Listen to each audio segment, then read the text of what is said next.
नमस्कार, स्वदेश न्यूज की खास पेशकश में आप सभी का स्वागत है। मैं हूं आपके साथ भागीरथ साहू। विपक्ष और सत्ता पक्ष देश के आम चुनाव की तैयारियों में पूरे जोर शोर के साथ जुट गया है। जहां एक और अपनी अपनी रणनीति के साथ सत्ता पक्ष और विपक्ष आगे बढ़ रहे हैं, तो वहीं एक दूसरे पर जमकर निशाना भी साध रहे हैं। चर्चा इस बात की भी है कि क्या मोदी शाह ने विपक्षी एकता की काट खोज ली है और कांग्रेस और दूसरे दलों के पास आगे का प्लान क्या है। देश में होने वाले आगामी लोकसभा चुनाव के लिए ज्यादा वक्त नहीं बचा है। दल कोई भी हो, सभी की तैयारी तेज है। मोदी और विपक्षी दल आमने सामने है। बेंगलुरु में विपक्षी दलों की 2 दिवसीय बैठक संपन्न हुई। 2024 के आम चुनाव में भाजपा को हराने के लिए विपक्ष के 26 दल एक साथ आए हैं। बैठक में विपक्षी दलों के गठबंधन का नाम इंडिया तय किया गया है। इसका full form Indian national developmental inclusive alliance है। वहीं इसके जवाब में एनडीए के 38 घटक दलों का जमावड़ा आज दिल्ली में लगा हुआ है। भाजपा के नेतृत्व वाले एनडीए की नई दिल्ली के अशोका होटल में एक रात्रि भोज बैठक आयोजित होने जा रही है। इसमें कुल 38 एनडीए घटक दलों को आमंत्रित किया गया है।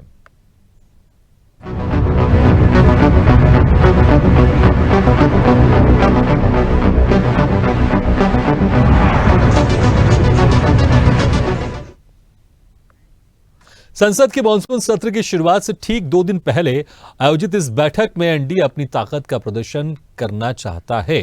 अब मोदी वर्सेस विपक्ष 2024 के लिए तैयार है। कौन किसके साथ है, यह तो लगभग तय हो गया है। कुछ इधर उधर भी हो सकते हैं, लेकिन अब देखना यह होगा कि विपक्षी एकता की मजबूती क्या और कितनी होगी। क्या वह मोदी को टक्कर दे पाएंगी? इसी मुद्दे पर करेंगे चर्चा एनडीए वर्सेस इंडिया में। और इस पूरे एनडीए वर्सेस इंडिया में क्या कुछ कहा हमारे सम्मानीय नेताओं ने, एक बार सुन लेते हैं उनकी बाइट, उसके बाद फिर इस पर हम चर्चा शुरू करेंगे। एक चेहरे पर कई चेहरे लगा लेते हैं लोग। एक चेहरे पर कई चेहरे लगा लेते हैं लोग। आप देखिए ये लोग कितने चेहरे लगाकर बैठे हैं। जब ये लोग कैमरे के सामने एक फ्रेम में आ जाते हैं तो पहला विचार देश के सामने क्या आता है? पहला विचार देश के लोगों के मन में यही आता है। पूरा फ्रेम देख करके देशवासी यही बोल उठता है, लाखों करोड़ों रुपए का भ्रष्टाचार। I am thankful to all the leaders, those who have come from various parties. Here 26 parties, they gave very good suggestions, and particularly today's situation that the BJP government wants to destroy the democracy in this country, and also they want to destroy the constitution. They are using the autonomous bodies like CBI and ED, Vigilance, all such institutions they are using against opposition party leaders and their workers. देश में जो जिंदगी खतरा में है, चाहे दलित हो, चाहे माइनॉरिटी हो, चाहे हिंदू हो, चाहे मुस्लिम हो, चाहे सिख हो, चाहे ईसाई हो, चाहे मणिपुर हो, चाहे अरुणाचल हो, चाहे उत्तर प्रदेश हो, चाहे दिल्ली हो, चाहे बंगाल हो, चाहे बिहार हो, चाहे महाराष्ट्र हो, सरकार बेचना, सरकार खरीद करना एक ही काम है गवर्नमेंट का। इसी के लिए हम लोगों ने आज सब मिलके एक रियल चैलेंज लिया है। डिटेल्स खड़गे जी ने आपको फुल फ्लेजेड नाम बताया, लेकिन इसका शॉर्ट फॉर्म में होता है India.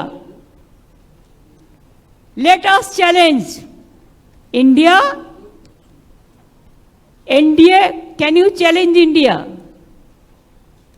Bhajpa, can you challenge India? देश की आवाज को दबाया और कुचला जा रहा है। ये देश की आवाज के लिए लड़ाई है और इसीलिए ये नाम चुना गया। Indian national developmental inclusive alliance, मतलब इंडिया। लड़ाई एनडीए और इंडिया के बीच में है, नरेंद्र मोदी जी और इंडिया के बीच में है।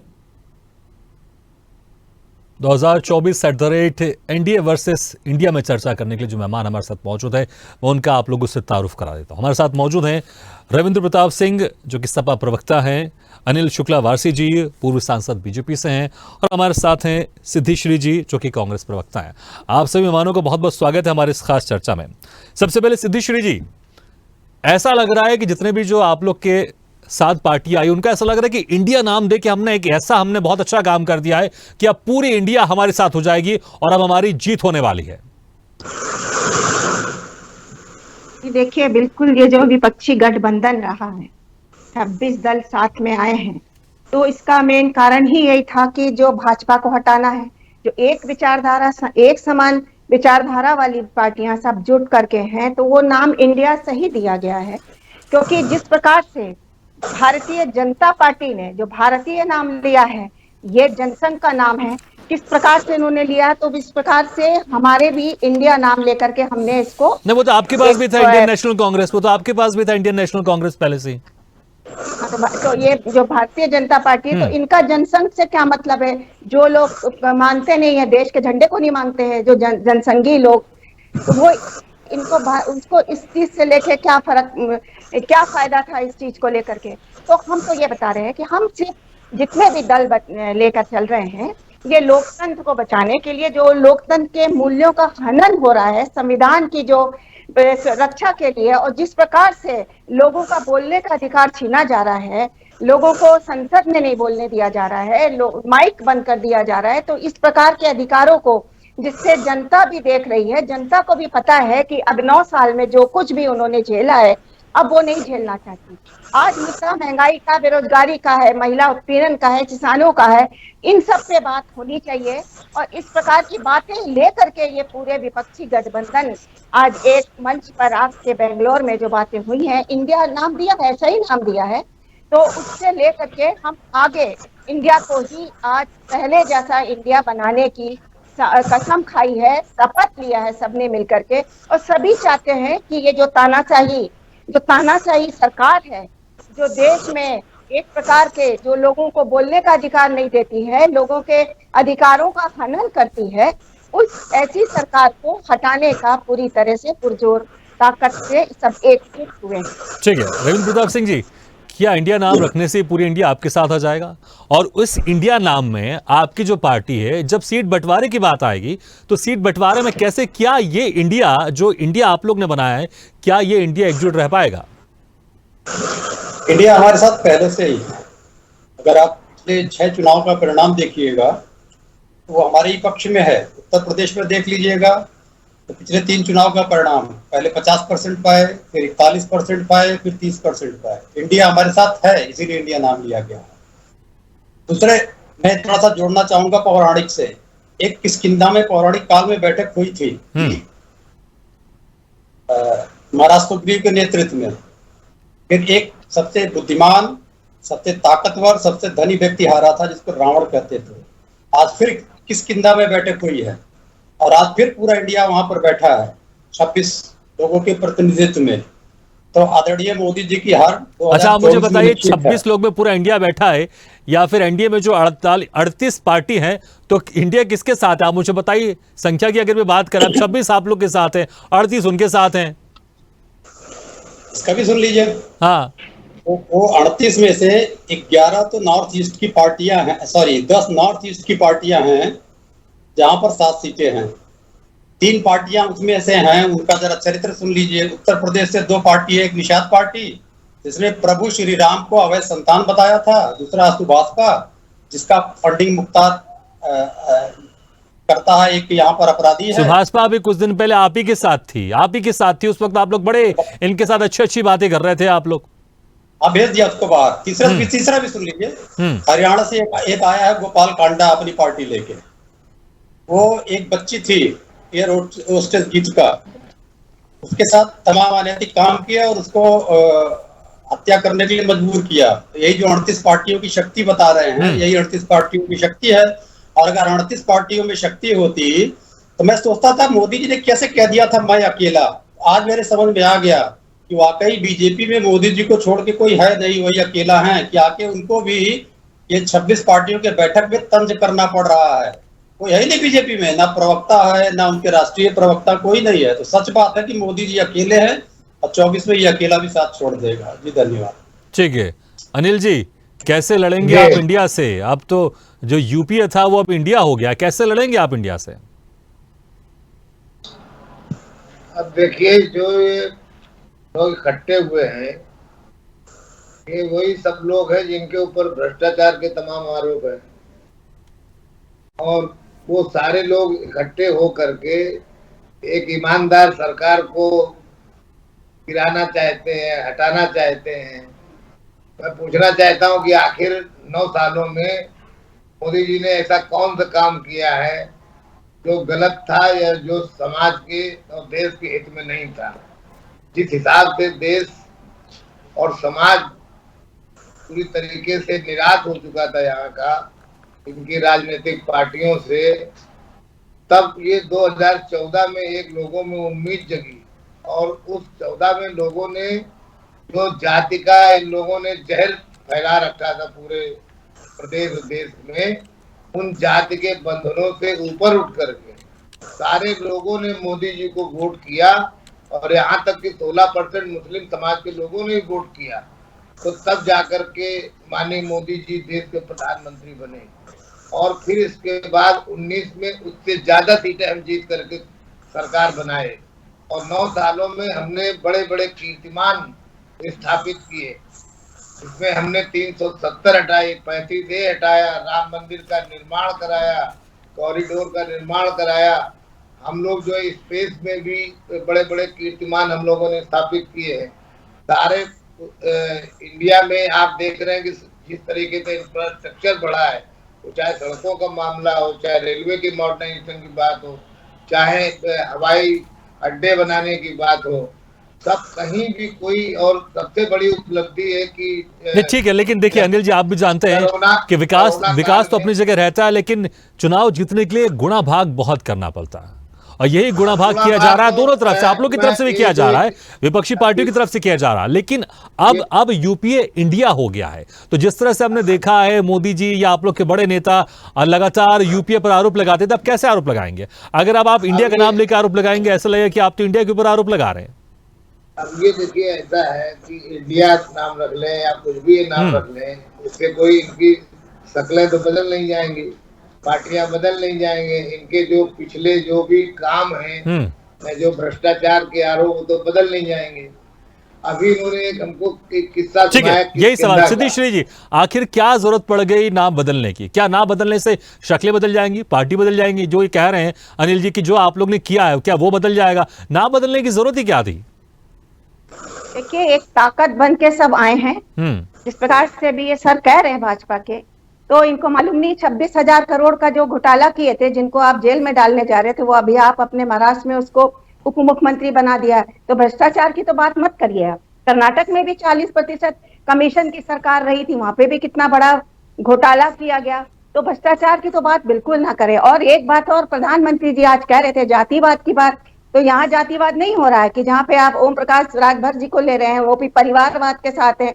ये जातिवाद का समीकरण आप नहीं बैठा रहे हैं। आप दूसरे करें तो आपको किस लगता है, लेकिन आप कुछ भी करें तो सब कुछ सही है, तो ये गलत है। और जिस प्रकार से भी आप कह रहे थे कि आपको 2014 में इतना वोट मिला, इतना वोट नहीं मिला, आपने जुमलेबाजी करी थी, आपने 15 लाख की बात करी, आपने 2 करोड़ नौकरियों की बात करी। ये इस बात से जनता भ्रामक हो गई, भ्रम में पड़ गई। और 2019 में अब नहीं, ठीक है, अब देखिए, अब की बार जो देखिए, जो इंडिया का ताकत है वो आपके सबके सामने की जनता उगा गई। 2/3% तिहाई जनता ये जान गई है। अब भाजपा की पूरी तरह से पोल जान गई है। अब वो जिस प्रकार से भुखमरी झेल रही है, जिस प्रकार से उत्पीड़न झेल रही है, अब वो समझदार हो गई है। अब देखिएगा अब क्या होगा, क्योंकि अब जुमलेबाजी जनता नहीं सह पाएगी। अब बहुत कुछ सह लिया है। सबसे बड़ी चीज होती है बेरोजगारी। आज नौजवान सड़क पर है, आज जो आंगनबाड़ी के जो भी महिलाएं सड़क पर हैं, इस प्रकार से शिक्षा, आप घोटाले कितने सारे हुए हैं, हर जगह घोटाले, भाजपा की जहां जहां राज्य, मध्य प्रदेश में कितने बड़े घोटाले हो रहे हैं, कितना बड़ा शिक्षक भर्ती घोटाला हुआ, व्यापम का तो था ही, अब वहां 40% की क्या बेरोजगारी राजस्थान में नहीं है? क्या बेरोजगारी छत्तीसगढ़ में नहीं है?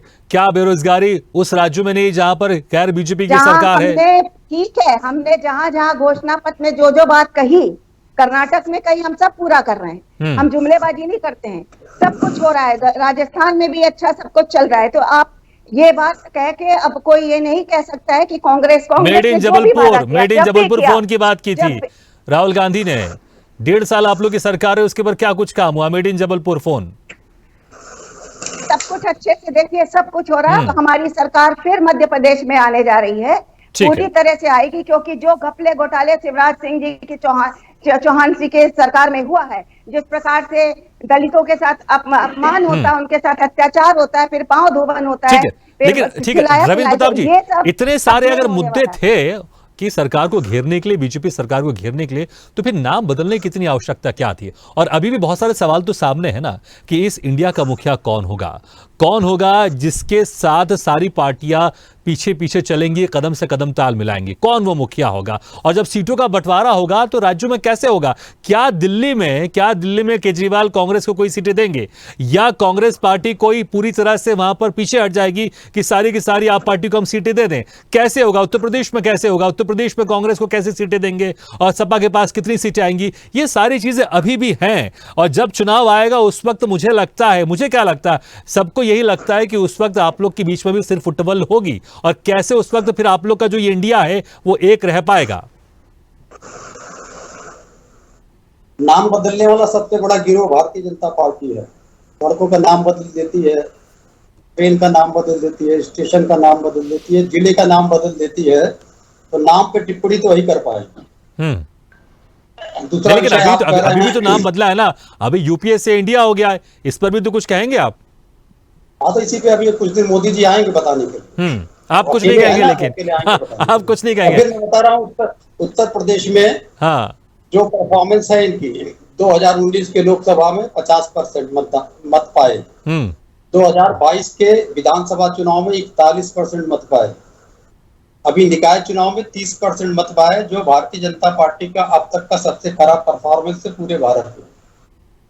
आप सुन लीजिए, मोदी जी के 4 बड़े काम जो इन्होंने पूरे देश में और विदेश में हमारा डंका बजा दिया। मोदी जी के आने के बाद हमारा देश 631 अरब डॉलर कर्ज में डूब गया है। अगर हम जनसंख्या पे डिवाइड कर दें तो लगभग 1 लाख रुपया हर व्यक्ति यहाँ का उधार है। पहला अचीवमेंट। दूसरा अचीवमेंट है मोदी जी का 122 अरब डॉलर का आयात निर्यात घाटा है पिछले वित्तीय वर्ष का। तो मुझे लगता है कि 9 साल में तो इन लोगों ने कुछ प्रोड्यूस ही नहीं किया, कितना बड़ा घाटा है। इस घाटे में से भी 83 अरब घाटा खाली एक देश का है, चीन का। अगर चीन सामान देना बंद कर दे तो यहाँ पर 100 गुना महंगाई बढ़ जाएगी। फिर गरीबी में हम 65वें नंबर पे पहुंच गए हैं। ये सारे आरोप तो आप लोग एनडीए में रहे या इंडिया में रहे, ये तो आप लोग लगाते ही रहते हैं। मैं ये कह रहा हूं कि जब आप लोग ने इंडिया बना लिया, अब आप लोग इस गठबंधन में आ गए हैं, तो कैसे, कौन उसका लीडर होगा, कैसे आप लोग इसमें सीट आप लोग डिवाइड करेंगे? और फिर वही मैंने कहा, आपने हालांकि इसका जवाब नहीं दिया कि यूपीए को इंडिया करने की जरूरत क्या थी, क्योंकि अभी सवाल सबसे बड़ा यही है। और आपने कहा कि बीजेपी का काम है नाम बदलना, लेकिन नाम तो अभी यहाँ पर आप लोग गठबंधन का बदला है ना, तो यूपीए से इंडिया हो गया है। संक्षेप में बीजेपी दे देगी नाम बदलने में, उनके हमारे मुख्यमंत्री जी भी उस्ताद हैं और प्रधानमंत्री। ठीक है अनिल जी चलिए, जो आप पूछ रहे हैं संक्षेप में कि हमारा लीडर कौन होगा। तो भारतीय संविधान में किसी भी चुनाव का, चाहे लोकसभा का चुनाव हो चाहे विधानसभा का चुनाव हो, ये परिपाटी नहीं रही है कि चेहरे पे लड़ा जाए। ठीक है, और जब इलेक्शन हो जाता है तो लेजिस्लेटिव काउंसिल असेंबली के लोग चुनाव कर लेते हैं या संसद सदस्य चुनाव कर लेते हैं, वो कर लेंगे। इसके लिए अब आपने कहा सीटों का बंटवारा कैसे हो गया। एक 11 सदस्यीय समन्वय दल बना है, तो अगली मुंबई की बैठक में काम करेगा, वहां सीटों का बंटवारा भी हो जाएगा। तो आपने सिर्फ फुटबॉल कहा, वो खत्म हो जाएगा मुंबई। ठीक है अनिल जी नाम क्यों बदला? रविंद्र जी तो इस पर कुछ नहीं कह रहे हैं, आप इस पर थोड़ी टिप्पणी कर सकते हैं कि आखिर नाम क्यों बदला, लेकिन ये भी बताइए कि जिस तरह से कह रहे हैं कि सब कुछ हो जाएगा, कमेटी बनी है वो सीटों का बंटवारा भी कर देगी और लीडरशिप की कोई समस्या नहीं आने वाली, क्योंकि अब इंडिया नाम हो गया, अब सब कुछ बढ़िया हो गया, पूरी इंडिया इनके साथ जाने वाली है। देखिए ऐसा है कि अभी तो इनकी पटना की मीटिंग के बाद ये इनकी जो एकता थी उसमें ही बड़ी दरार पड़ गई। जो जिनको ये आगे ला रहे थे शरद पवार जी को, उनके ही पार्टी के लोग जो है छोड़ के शरद पवार को चले गए ना। तो अभी क्या है कि इनके पास कोई फेस नहीं है जो मोदी जी के सामने ला सके, और मोदी जी एक ऐसा फेस है जो पूरे दुनिया में, हिंदुस्तान में नहीं पूरी दुनिया में वो लोकप्रिय है। तो पहले तो बात इनके पास कोई है ही नहीं। दूसरी बात रह गई सीट बंटवारे की, तो ये बता दें कि उत्तर प्रदेश में कितनी सीटें ये देंगे कांग्रेस को, ये जो है क्या नाम, इसके बाद जो है ये बिहार में कितनी सीटें देंगे कांग्रेस को, क्योंकि तो वहाँ पे ऑलरेडी दो बड़ी पार्टियां आपस में मिल करके जो है बीजेपी के खिलाफ चुनाव लड़ रही हैं। फिर मार्क्सवादी पार्टी जुड़ी है, बाकी अन्य जो है पार्टियां उनके साथ जुड़ी, कितनी सीटें वहाँ पे ये देंगे। इसके बाद फिर ये आ जाइए पश्चिम बंगाल में, वहाँ पे ये कितनी सीटें कांग्रेस को देंगे। कांग्रेस ये बतावे तो कैसे सीटों का बंटवारा करेंगे। ये अभी तो आपस में इनकी सिर्फ फुटबॉल होगी। आज बैठे ये, और जो अभी ये बता रहे थे कि किष्किंधा में मीटिंग हुई थी रावण के लिए, तो मैं केवल इतना इनको कहना चाहता हूँ कि हम लोगों ने भी किताब में पढ़ा है किस्सा। जब माननीय मोदी जी चले गए थे अमेरिका, तो कुछ लोग यहाँ पटना में इकट्ठे हो गए थे। हम लोगों ने भी एक कहानी सुनी है कि जब बिल्ली घर से बाहर चली गई दूसरे जगह, दूसरे शहर में, तो सारे फिर चूहे वहां इकट्ठे हो गए। अब उनमें ये डिस्कशन होने लगा कि ये तो सब इकट्ठे तो हो गए हैं, अब ये जो है बिल्ली के गले में घंटी कौन बांधेगा, है ना। इसी में आपस में फैसला नहीं हुआ है, और तब तक जो है लेकिन अनिल शुक्ला जी, ये हमने बचपन से सुना है, बचपन से पढ़ा, एकता में ताकत होती है। अगर सब मिल जाए ना, अगर सारे चूहे मिल जाए तो शेर भी कुछ नहीं कर सकता उनके सामने।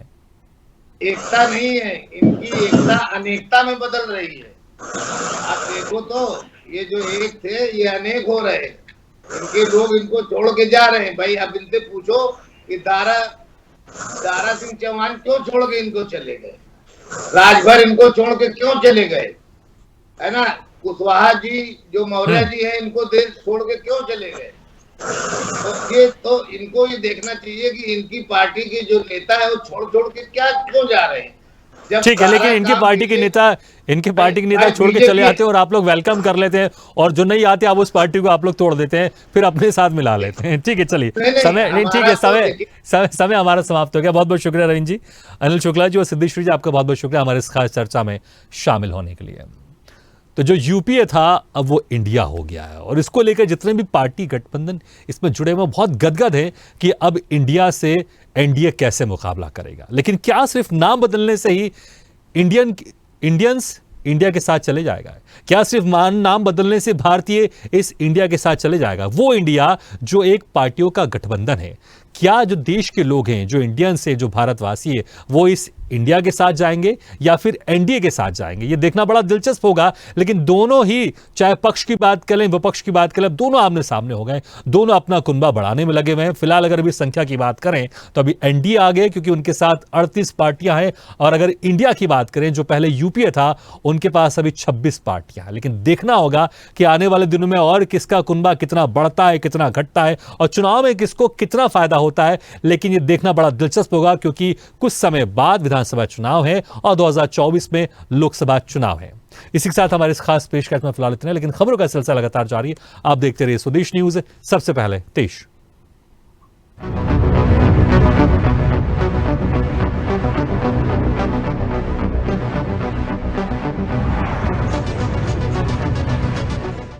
ऐसी ही खबरों के लिए हमें लाइक करें, शेयर करें, फॉलो करें और YouTube पर सब्सक्राइब करें और बेल आइकन दबाना ना भूलें। साथ ही ताजा अपडेट्स के लिए हमारी वेबसाइट स्वदेशलाइव.com पर जरूर जाएं।